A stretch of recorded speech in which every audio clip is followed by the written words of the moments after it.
रहीमा तू रोई को पई? राजा ला थी रोया। राजा घर में वही आहे त घर जी रौनक ही वही हली आहे।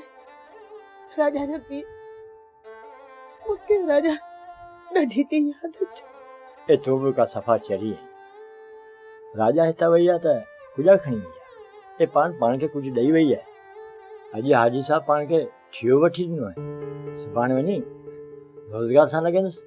तो के त ठियो जुड़ियो आहे राजा जा पी।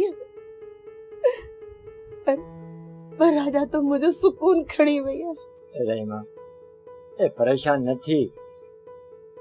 राजा होते हाजी साहब ॾाढो ख़ुशि आहे। राजा होते ख़ुशी कीने का इहो मुझे दिल थी चवे। असां उनके मुडी कातीअ सां कुठो आहे। वाह चप बंद करे असांजी मजबूरीन त कुर्बान थी वई आहे। ए हाणे न्याणी जे पुठियां एॾो रोई पिटको न कर। ए दुआ कर त हू हज करी अचे। पोइ मन का असांजी बि भले पार ॾांहुं वाट खुली पए। हगल होड़ियूं कंधीअ कुराड़ी भुख जा वेला दुख जी दिहाड़ी।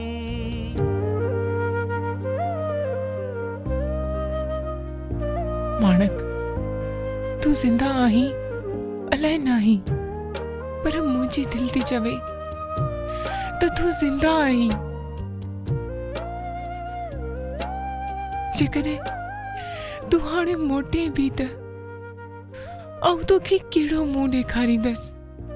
आऊं तोसी बेवफ़ाई करे वेठी आहियां। पर माणक हिन में मुंहिंजो ॾोह कोन्हे। अबे ऐं अम्मा जी मजबूरीअ जी छुरी मूंखे कुठो आहे। आऊं हाणे मरी वई आहियां। पर मुंहिंजी तोखे दुआ आहे माणक त तूं पंहिंजे पटनि ते मोटी ईंदे पंहिंजनि कखनि में अची रहंदे ऐं अलाह कंदो त तोखे ॿी का मूंखां वधीक सुहिणी छोकिरी मिली वेंदी।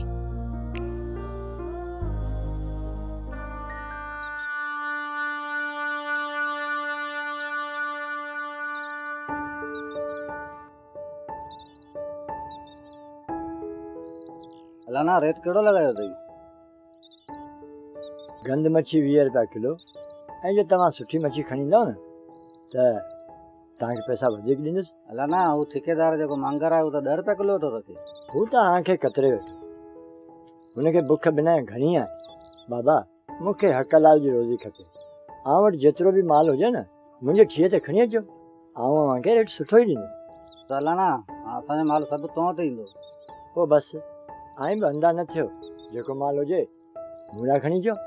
जे तव्हांखे मजबूरी में एडवांस पैसा खपनि न उहो बि तव्हांखे ॾियण लाइ तयारु आहियां।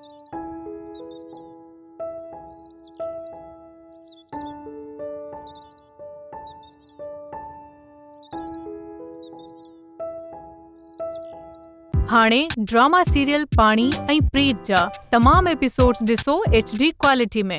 विजिट करियो सिन TV HD ड्रामा।